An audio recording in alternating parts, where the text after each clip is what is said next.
We wrapped a lot of cars now, and these are 5 things that you can do to make your installation a lot easier for paint protection film.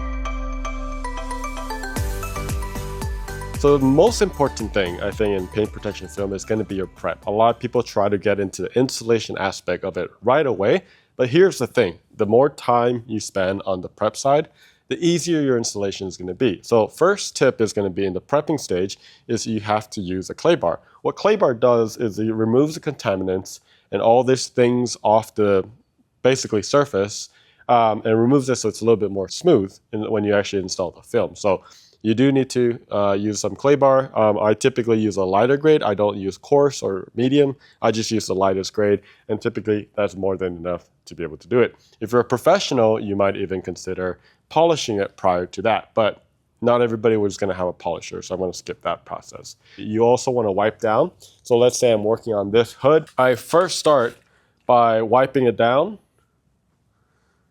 right? And then basically inspecting it before getting started. And then once you wipe it down, you want to get what we call slip solution, which is going to be soap, which is going to be my blue bottle. And I'm going to spray it all down and squeegee it down. So you can use a larger squeegee to make sure it's a clean squeegee and get all the water off. That's your last final contamination-free way of installing. But you do that prior to actually putting the film so that, you know, there's going to be dust that settles around, which gets me to the next point. When you're installing, what we actually do is you could use a sprayer like this, or you could actually use a keg or something like that, a larger sprayer. But what you want to do is sometimes people even use a mister, right? But you want to spray around your area. Other than like, you also want to like clean your floor and all that stuff, but you do want to spray some of the solution around the area so it kind of gets all the dirt down as well and brings it down to the ground. And the floor is wet, just be careful, don't slip, and you should be good to go. So the next tip is going to be wheel cover. So right here, I already have the wheel cover, and this is really important. You can clean the wheel as much as you want. Here's the thing though, it is incredibly dirty. No matter how much you clean it, it's still gonna have a lot of dirt there. So you just want to make sure that you cover it up so when you're actually spraying in that area and so on, you're not disturbing some of that dirt to come up and land on the surface, which is going to cause a lot of sadness when you see a little speck of dirt after you're done installing. The next thing is going to be you want to make sure you remove everything that you need to. I always err in the caution of not removing if you don't have to. But let's say you could remove it, it takes you a very short amount of time, then it might be an option for you to remove some things. But it just depends on the type of car that you're installing. So lastly, in the prepping stage, one thing that you do want to do is get all your films ready. So what you want to do is measure all the sizes for what you need if you're bulking, or if you're actually using template, have it all cut, have it labeled, bring it here. That way you're not installing, going back, cutting it again, bringing it back, and so on. You're not multitasking all of that. So just get it all ready, get it all labeled, bring it here, and have it ready. We actually use a giant trash can, you know, those Rubbermaid ones, and then basically put it all labeled so that we can just keep going and the team can just keep going. So another really big tip is going to be mastering the slip and tack solution. So for those of you who are just learning, slip is going to be usually water and soap solution. In my case, I actually use 7th generation dishwash soap. I like it because there's no smell. I don't know, I like it for that reason. There's other people that use Dawn soap, they use baby shampoo. I don't really like the smell, so that's why I go with this. It works really well for me. So the ratio that I typically use, and in our kits, for if you're using a DIY kit, we actually put it in the slip solution packets. You just cut it up, it's exactly 5 ml. So that's where I get to the point. This is a 1000 ml bottle. For every 1000 ml, I put 5 ml. That's typically my starting point. Depending on the type of film that you're using, they will have their own recommendation. But I think 5 ml over 1000 ml is usually a good standard to start with. You could go minus 1, 2 mLs plus minus 2, depending on the type of film that you're using. For tack solution, you're going to be using, I like putting in a red bottle. So blue is always slip for me, and then red is always tack. By the way, water does matter. So typically you want to use completely filtered water. So we have a reverse osmosis water system and filtered water. So we use that. You can use distilled water, and you could buy it from Walmart or really any store like Walgreens and all that stuff. Those are fine as well. But you want to put 800 ml of water, and 200 is typically alcohol. We use 70% isopropyl. I cannot say things today, but iso alcohol. And typically that's good enough. 90% is a little bit too harsh, and if you do that, you have to do some math and the ratio. So just stick with a 70%. That's a lot more common anyway. That will actually activate adhesive, make it more aggressive, and then it will actually allow the film to stick a lot better. Again, this also matters depending on the type of film. I'm giving you a general, I guess, benchmark of how it's typically mixed. A lot of times I think they're very unclear. It's like they say like use 1 bloop or 2 bloop. You know, I think this is not really a measurement.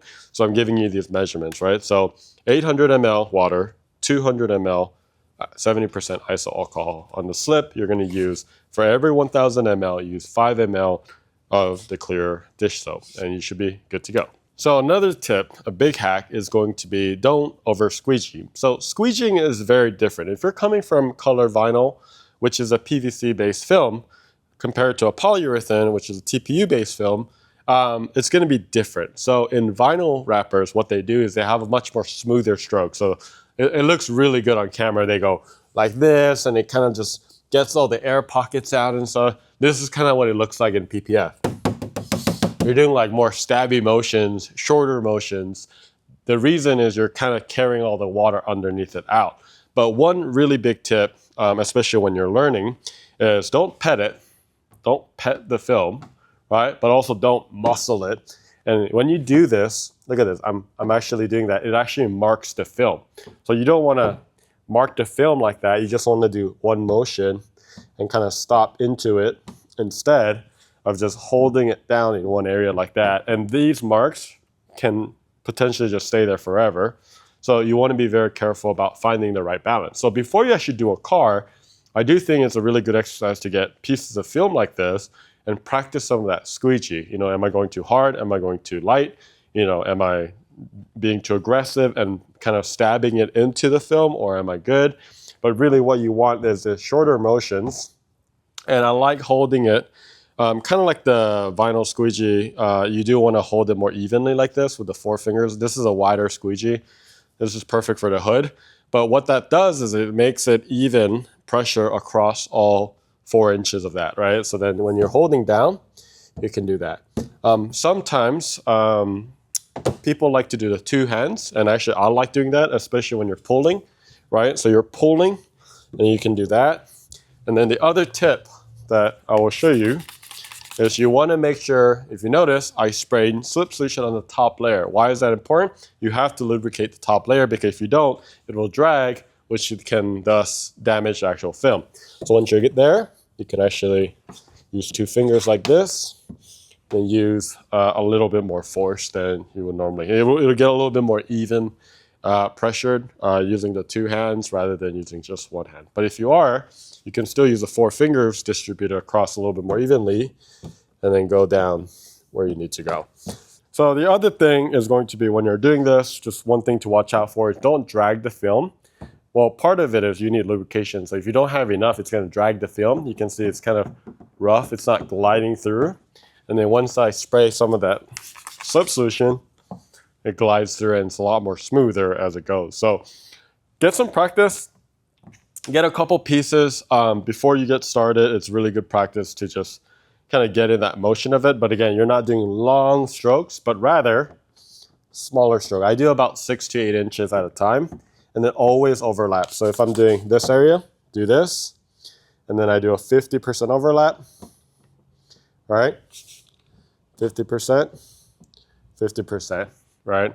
And you want to do that, and then while you're doing that, you can actually watch the surface so that you're making sure that you are doing it right. So here's the thing, for this next tip and hack, I think this can be a little bit controversial. So there is I guess 2 types of ways you can install it. The first is using bulk method, and bulk method means essentially grabbing a giant piece, 60 by 60 inches, you know, getting it across the hood. The hood actually is a little bit easier on the bulking process.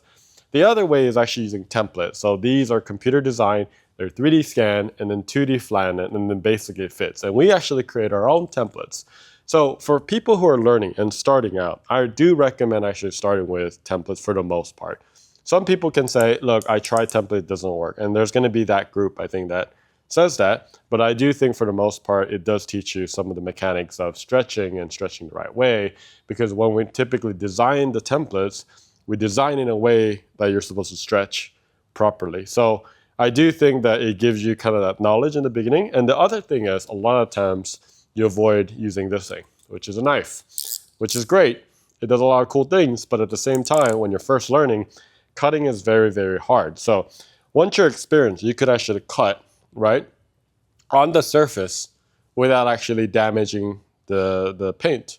But for those of you who are starting, that's not a good risk you should take. You should do that on your car before you actually do it on anybody else's car. So I think that's why I think templates are a much better way to go for beginners. And that way you can practice on it. And later on, some cars you might have to bulk because you just don't have a pattern. So I think that's where you're going to get to a point where you get a little bit more reps in. And then later down the line, you could try bulk and then kind of learn from there. So when you get to the end, it gets really exciting because you got all the water bubbles out and the slip solution underneath the film. But here's the thing, if you're doing edges like this, you still need to seal the edges. So one really big tip that we learned is basically once you are done, what you want to do is spray your Tack solution all across the edges. And once you spray Tack solution all inside those edges, make sure you spray slip on the top. What you're going to do is seal the edges using the squeegee. And when you do that, it basically makes it so that you're sealing all those edges so the water can go back into the middle part, right? So when you let this sit, maybe it's in an angle and gravity does its course, basically some of the bubbles will come back up, right? So when you do that, it will actually save a lot of time. So when you come back to it and you finish your fender and you come back to it, you're not going to see bubbles all around the edges. For some films, and for sometimes, if we're in a rush, you could even actually fold over the edges as well. So for some of them, you might be able to already immediately actually just fold it over and then make sure that edges are good. All right, so this one wasn't properly clean. So you see this dirt right there. So this is for demo purposes. So the edges are not really going to be, look at all that stuff, are not going to sit. But by doing this, we can ensure that the water is going to sit there. I mean, not sit there, but basically be sealed from going into that surface. So that's one of the tips. The other thing is for edges, once you get to that point, if you wanted to move forward, you could actually go back to it, dry it, and then you could use a heat gun, and then basically use your wrap glove, and then fold it over to ensure that none of the bubbles are there, and then it is completely sealed so you are protected, all edges and everything. PPF is an art, but with some of these tips, I guarantee you, you're going to save a lot of time in terms of learning the process of paint protection film installation. If you have any questions or if some of these tips did help you, let us know in the comments below. Would love to hear your thoughts. We'll try to make a lot more content every week about installation for vinyl, PPF customization, and everything else, but we'll see you later.